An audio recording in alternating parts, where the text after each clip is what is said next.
My brother wanted the fund saved for my unborn baby. My mother called me selfish, then said, maybe this pregnancy shouldn't survive. When my daughter arrived safely, I sent one message: you'll never meet her. The day it began was supposed to be one of the happiest of my life. My husband, Grant, and I had invited both sides of our family over for lunch. Nothing elaborate. Just sandwiches, pastries, tea, and enough chairs crowded around our table to make the room feel warmer than it was. For almost 4 months, we had kept my pregnancy secret. We attended appointments quietly. We hid the ultrasound photographs in a kitchen drawer. We avoided buying anything for the baby because preparing too early still felt like daring something to go wrong. The last time we announced a pregnancy, we lost it shortly afterward. This time, we waited until every scan and appointment gave us another reason to believe the baby was healthy. Even then, when Grant reached for my hand beneath the table, I almost lost my nerve. You ready? He whispered. I wasn't. But I nodded. Grant picked up a small gift bag from behind his chair and handed it to his mother, Joyce. She looked confused as she pulled out a folded white baby blanket. For a few seconds, nobody moved. Then Joyce pressed the blanket against her chest. Are you serious? Grant smiled. We're having a baby. His father, Glenn, stood so quickly that his chair scraped across the floor. My father, Roy, came around the table and hugged me. My 14-year-old niece, Penny, squealed and nearly knocked over her glass as she rushed toward us. My nephew, Colin, grinned. When? About 5 months from now, I said. Everyone looked happy. Everyone except my brother, Derek. He congratulated us. He shook Grant's hand. He even smiled when Penny passed him one of the ultrasound photographs. But the smile disappeared as soon as nobody was looking. He seemed disappointed. After lunch, while everyone else remained around the table, I found him standing alone near the back door. Is something wrong? I asked. He looked over his shoulder. No. Why? You've barely said anything. I said congratulations. You didn't look like you meant it. His shoulders dropped. I'm happy for you. I just wasn't expecting this. The pregnancy? Yes. Neither were we for a while. That isn't what I meant. He opened the back door. Can we talk outside? The air was cold, but Derek stepped into the garden before I could reach for a coat. I followed him and closed the door behind us. He shoved his hands into his pockets. This is awkward now. What is? I was planning to ask you something today. Then ask. It's about Colin. My irritation disappeared. Colin was 16 and attending sixth form college. He had been working hard because he wanted to attend university after finishing his courses. Is he all right? He's fine. His grades are excellent. That's good. It is, but Kathy and I have been looking at university costs. I waited. Even with student finance, there will be rent, deposits, travel, books, and everything else. We don't have enough saved. Derek and Kathy had become parents young. Money had always been tight for them, and I knew how worried Derek was that Colin would miss opportunities they had never had. I'm sure there are bursaries he can apply for, I said. Grant and I can help him research them. That isn't what I wanted to ask. His voice changed. He looked toward the house before meeting my eyes again. I wanted to ask about the baby fund. At first, I thought I had misheard him. What about it? How much is in there now? That's private. Mom said it was around $2,500. My stomach tightened. I had mentioned the account to our mother, Pamela, years earlier. I had never imagined she would tell anyone the balance.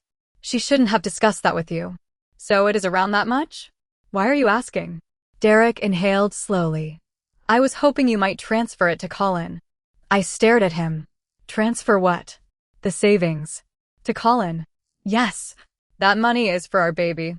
I know that now. You knew what the account was for before today. I knew it was opened during your first pregnancy. The words struck harder than he seemed to realize. I thought you and Grant had decided not to try again, he continued. We never said that. You haven't spoken about having children in almost 2 years. That doesn't mean we stopped wanting one.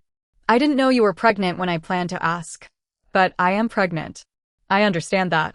His tone made the pregnancy sound like an unexpected obstacle to a plan he had already made. I folded my arms. Why would you think the account was available?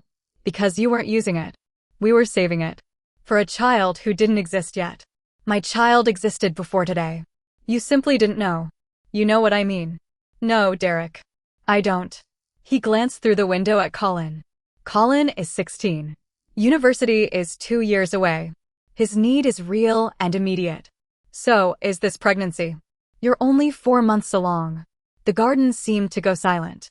He saw my expression and immediately tried to correct himself. I'm not saying anything will happen. You shouldn't need to clarify that. I'm only saying there are uncertainties. There are uncertainties in everyone's life. He is already here. So is my baby.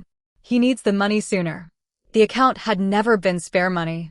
2 years earlier, when I discovered I was pregnant for the first time, Grant and I told our families almost immediately. We were excited and unprepared. Grant began measuring the spare room before I was 8 weeks pregnant. I bought a book of baby names and kept it beside the bed. When we told Glenn and Joyce, they gave us a check for £1,000. Glenn said it was for their grandchild. Use what you need when the baby arrives, he told us. Save whatever is left for when the child is older. We tried to refuse it, but they insisted. A few weeks later, I miscarried. The check remained inside a drawer because neither Grant nor I could bear to look at it. When we eventually visited his parents, I took it with me. We can't keep this, I said. Glenn pushed it back across the table. Do you think you might try again someday? Grant looked at me before answering. Not soon. But maybe. Then save it for that child. We deposited the money into a separate account. For months, we barely discussed it. We simply began adding small amounts whenever we could. Most weeks, Grant and I contributed £10 between us. Some weeks, we added 20. When we received birthday money or had a little extra left at the end of the month, we put that in too. Gradually, the balance reached around £2,500. We never withdrew from it. Not when an appliance broke. Not when bills were higher than expected. Not when using the money would have made life easier. The account was for the child we still hoped to have. Part of it would help with large one-time expenses after the birth. A safe car seat, a cot, a pram, supplies, and the drop in our household income while I recovered. The rest would remain saved for the child's future. Only 3 people had ever contributed. Glenn, Grant, and me. Glenn was not related to Derek or Colin. Nobody from my side of the family had added anything. Yet Derek was speaking as though the account belonged to whoever could present the most urgent need. I'm not asking you to abandon the fund forever, he said. You're asking me to empty it. You could restart it later. When? After Colin finishes university. That could be 5 or 6 years from now. Your child would still be young. The account is not only for when the child turns 18. You don't need £2,500 to buy baby things. We never intended to spend all of it. You can get most baby things secondhand. Then Colin can buy secondhand textbooks. That isn't the same. It sounds similar. Derek frowned. I thought you would understand. Understand what? That Colin could lose a real opportunity because of money. And your solution is to take money from my child? Your baby has years before needing it. You do not get to decide when my child needs something. He rubbed his hands over his face. I'm not asking for the money for myself. You want me to transfer the entire balance to your son. And continue putting in the £10 a week, at least while he's at university. I blinked. You want our future contributions too? It would make a difference. So this is not a request for one gift. You want Grant and me to fund Colin for years. You can afford £10 a week more easily than we can. That doesn't make it yours. I never said it was mine. You're asking me to hand it over. I'm asking you to help your nephew. I love Colin. I will help him where I reasonably can. I am not giving away money saved for my baby. Derek looked toward my stomach. The baby doesn't need it as much as Colin. There it was. Not that Colin needed help. That he deserved my child's money more. What about a compromise? He asked. You mean half? Even 1,000 would help. No. You didn't even think about it. I have thought about my child's future for 2 years. His jaw tightened. Colin shouldn't have to work while studying. Plenty of teenagers work a few hours on weekends. We don't want his grades affected. Grant has been doing more around the house because I get tired easily. The garden needs work, and the spare room needs clearing before it can become a nursery. Colin could help when he has time. I would pay him from my own money. Derek stared at me. You want him to do chores for his own family? I want to give him a way to earn money. He shouldn't have to earn support. Then I don't know what you expect me to do. I expect you to recognize that he needs the fund more. I opened the door. The answer is no. Derek followed me inside. You're not even going to discuss it with Grant? It is partly his money. I know what he will say. You should still ask him. I know my husband. Don't tell Colin about this. I had no intention of involving him. He would be embarrassed. He should never have been placed in the middle. Derek returned to the dining room wearing the same forced smile he had worn during our announcement. I spent the rest of the afternoon pretending my brother had not just asked for my unborn child's savings. When everyone finally left, I told Grant what happened. He sat on the edge of our bed and listened without interrupting. He asked for the entire balance? And our weekly contributions until Colin finishes university. What did you say? No. Good. There was no hesitation. Then I told him what Derek had said about the pregnancy being uncertain. Grant stood. He said that to you? He tried to explain himself. There is no explanation. I don't want you calling him. He knew what we went through. I know. The first 1,000 came from my parents. Derek has no connection to that money. I told him. Grant looked toward the closed bedroom door. That account is for our child. The conversation is over. I wanted to believe him. The next morning, Pamela called. She did not ask how I was feeling or whether the latest scan had gone well. She said, "Your brother told me what happened." That was quick. He's upset.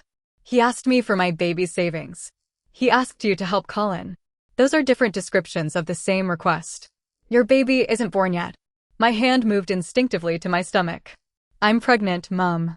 I know. But you have time to rebuild the account. With what money? You and Grant manage.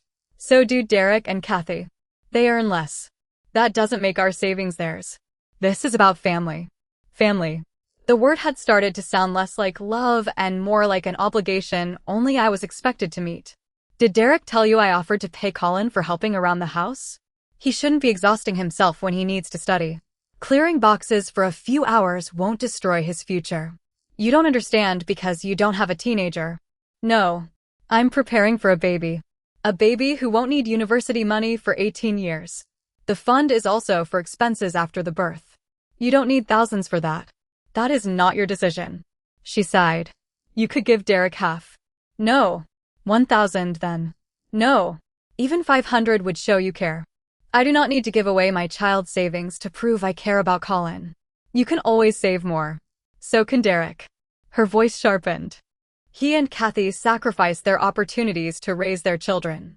That does not make Grant and me financially responsible for their decisions. You have always been more fortunate than your brother. That does not create a debt. Your father thinks you should consider a compromise. Roy often tried to end conflict by agreeing with whoever was most upset.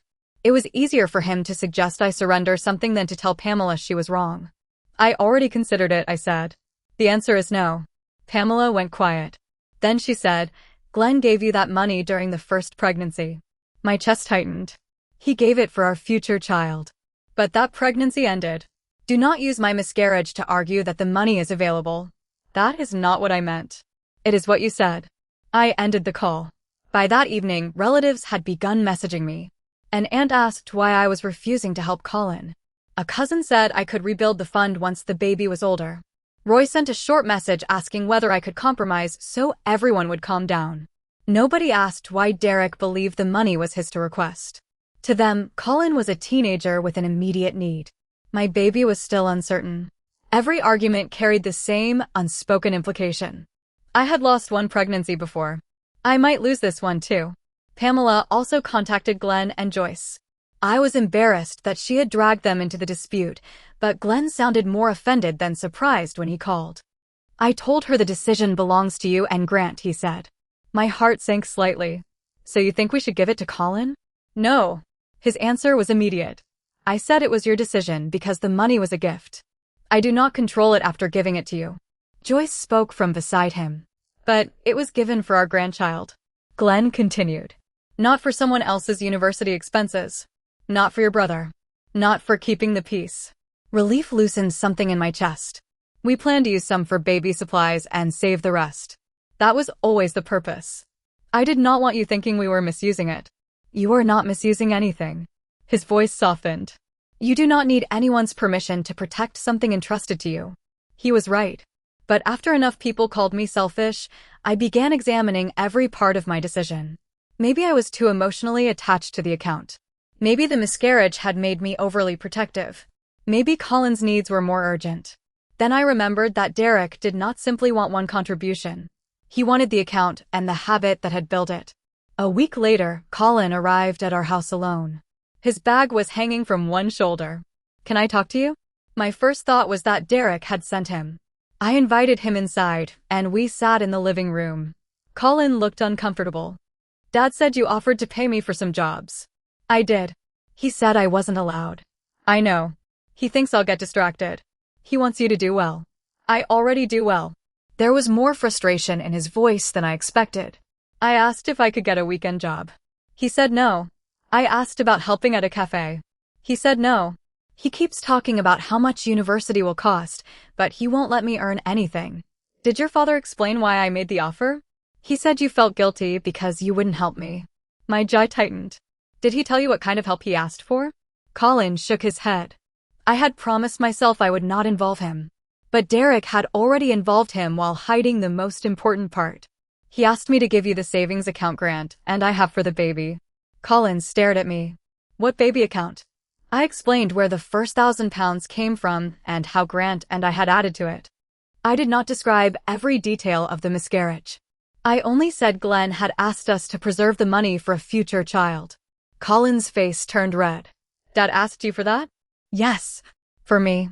"Yes. All of it. And the contributions we plan to keep making." He looked horrified. "I never asked him to do that." "I know. I wouldn't take it." "I believe you." He made it sound like you had spare money and just didn't want to help. "We don't have spare money." Colin lowered his head. "I'm embarrassed."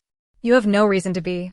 Your father is worried about you, but the way he handled it was his decision. He keeps saying I need to focus on school. Then every night he talks about university costs. I feel like I'm supposed to solve a problem he won't let me help solve." "The offer still stands." "The jobs?" "Yes. The garden needs work, and the spare room needs clearing. You can help when you are free, and we'll pay you properly." "Dad will say no." "You will have to speak to him." "He won't listen." "Does your college offer any paid programs?" Colin thought for a moment. "There's a mentoring scheme. Older students help younger ones during study periods. Apply. It doesn't pay much.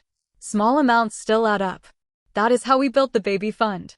He looked toward the ultrasound photograph attached to our refrigerator. "I really am happy for you." "I know. And I don't want the baby's money." "I know that too." That weekend, Colin returned with Penny. Derek knew they were helping us prepare the house. He did not know we had agreed to pay them. Colin cleared the garden, moved boxes out of the spare room, and helped Grant assemble a second-hand cot. Penny cleaned shelves, folded baby clothes, and labeled storage boxes. They worked only a few hours at a time, and we paid them from our personal spending money. Penny saved a little over £100 before spending some on herself. Colin kept nearly everything. Within 2 months, he had earned close to £500. It was not enough to fund university. That was never the point. The money belonged to him because he had earned it. By the time I was 7 months pregnant, the nursery was almost finished.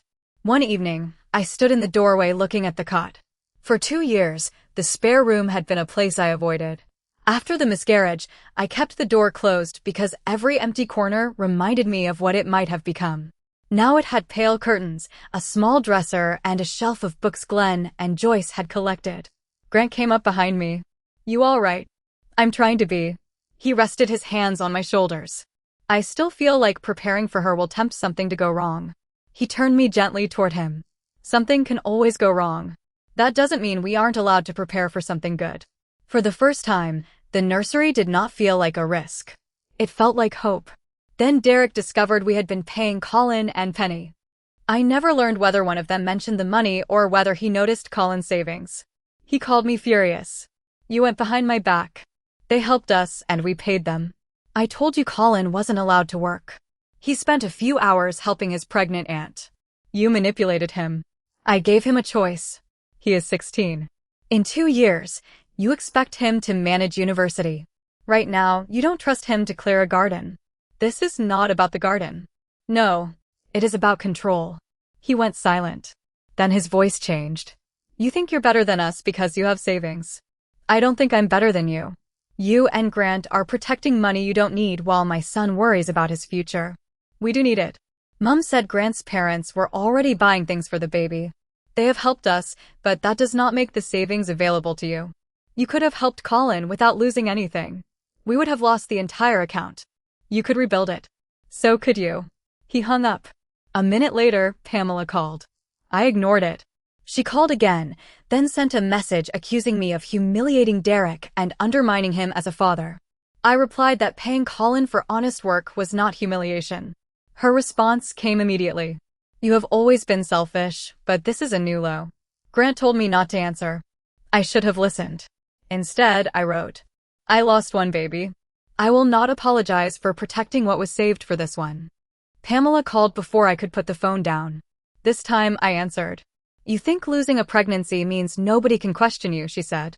That is not what I said. You bring it up whenever you want sympathy. You have no idea what you're talking about. I know exactly what I'm talking about. Derek has a living son with a future, and you are hoarding money for a baby who is not even born. Stop talking about my child that way. It is the truth. Stop. If you are this selfish before becoming a mother, maybe this pregnancy shouldn't survive. For a second, I thought I had misunderstood her. What did you say? She hesitated. I said maybe you aren't ready to be a mother. That is not what you said.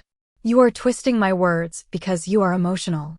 My own mother just wished harm on my pregnancy. I was angry. So was I. I never said anything like that about your children. She began speaking over me. I lowered the phone and pressed one hand against my stomach. The baby moved beneath my palm. Grant came in from the kitchen and saw my face. What happened? Pamela was still talking through the phone.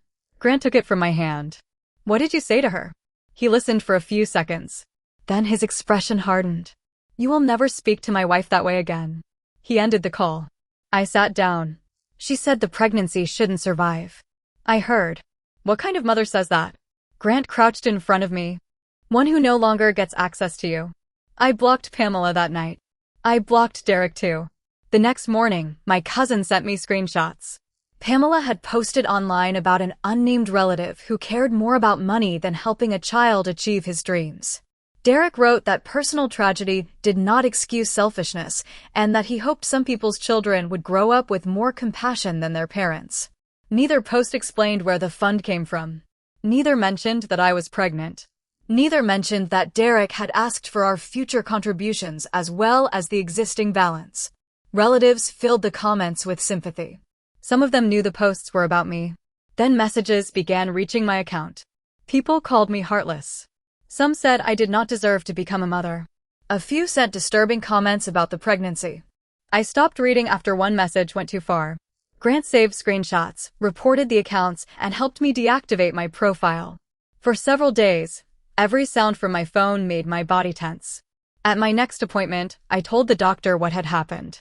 She assured me the baby looked healthy, but she also told me I needed distance from anyone causing that level of stress. So I stopped explaining myself. I stopped answering relatives who claimed they wanted to understand both sides. There was nothing left to debate. Derek had asked. I had refused. Pamela had responded with cruelty. Roy came to see me alone. He looked exhausted. I should have stopped this earlier, he said.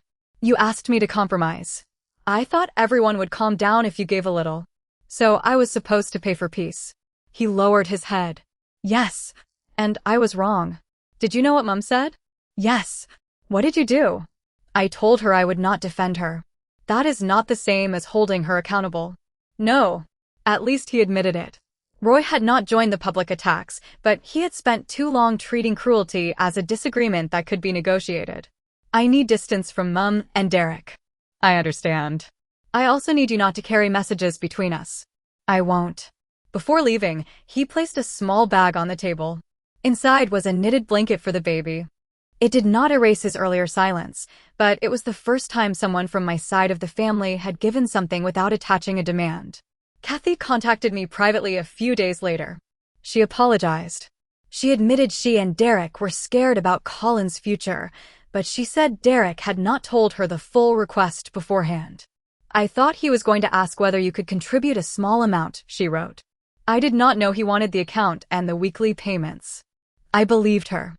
But she had still watched Derek and Pamela spread a misleading version of the story. "Are you going to correct them?" I asked. She did not answer for several hours. When she finally replied, she said she did not want to make things worse at home. I understood what she meant. But understanding did not restore my trust. I told her I needed space. Colin contacted Grant rather than messaging me directly. He had confronted Derek about the account. Derek insisted he had only been trying to help. Colin told him that help arranged without his knowledge, using someone else's money, was not help he wanted. Derek blamed me for turning his son against him. I did not respond. Colin applied for the paid mentoring program at college. He was accepted. The pay was modest, but it gave him experience and a recommendation from one of his teachers. He also began researching bursaries and grants on his own. He continued helping us occasionally, but after the argument, we refused to keep the payment secret. Derek knew when Colin was at our house, what he was doing and how much we paid him. He eventually stopped objecting when Colin made it clear he intended to find part-time work one way or another. A few weeks later, Glenn transferred another £500 to Grant and asked us to add it to the baby account. Grant called him. "You did not have to do that." "I know. We don't want you giving us more because of what happened." "I'm not." "Then why?" "Because I want to give something to my granddaughter." It was the first time he had called her that. We had recently learned we were having a girl, although we had not yet chosen a name. One side of the family had looked at my pregnancy and seen an account they could empty. The other saw a child worth preparing for. Our daughter, Ruth, arrived safely several weeks later.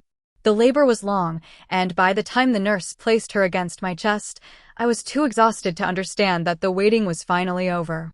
Ruth was tiny, warm, and furious. She cried until Grant spoke. Then she opened her eyes. I had imagined the moment so many times that I expected some dramatic rush of certainty. Instead, I felt something quieter. My daughter was breathing against me. Grant was crying beside the bed. That was enough. Joyce and Glenn visited first. Glenn held Ruth with both hands and stared at her as though she were the most important person he had ever seen. Joyce cried before she reached the bed. Roy visited alone. He apologized again for not protecting me sooner. I allowed him to hold Ruth, but I made it clear that Pamela was not to receive photographs or updates through him. Colin and Penny came together. Colin looked terrified when Grant placed Ruth in his arms. "What if I drop her?" "You won't," Penny said. "Stop holding her like she's made of glass." Ruth opened her eyes and stared up at him. Colin smiled. I felt no resentment toward him. He had never asked for the account. He had never believed he deserved more than my child. He had simply been used to justify a demand he did not support. Pamela sent a message through a relative. She said she wanted to put the conflict behind us and meet her granddaughter. There was no apology, no acknowledgement of what she had said, only a request to visit. Derek sent a separate message through Kathy. He said children should not be punished because adults had disagreements and that he deserved to meet his niece. He did not apologize either. They wanted Ruth's birth to erase everything that happened before it. For several hours, I considered staying silent. Then I remembered Pamela's voice during the phone call. I opened her message. I did not send a photograph. I did not explain my decision. I typed one sentence. "You'll never meet her." Then I blocked the new number. The baby fund did what it was always intended to do. We used part of it for a safe car seat, a reliable pram, nursery supplies, and expenses during the temporary drop in our income. We did not empty it. The rest remained saved for Ruth. Grant and I still contribute whenever we can. Some weeks it is £10, sometimes more. Occasionally, an unexpected bill means we had nothing. The amount matters less than the promise behind it. Colin continued preparing for university. Between the mentoring program, the money he earned helping us, student finance, and a bursary his college helped him apply for, he built a realistic plan. He would probably still need to work part-time. He might graduate with debt. But those problems had existed long before Derek decided Ruth's account was the easiest solution. Colin and I remain close.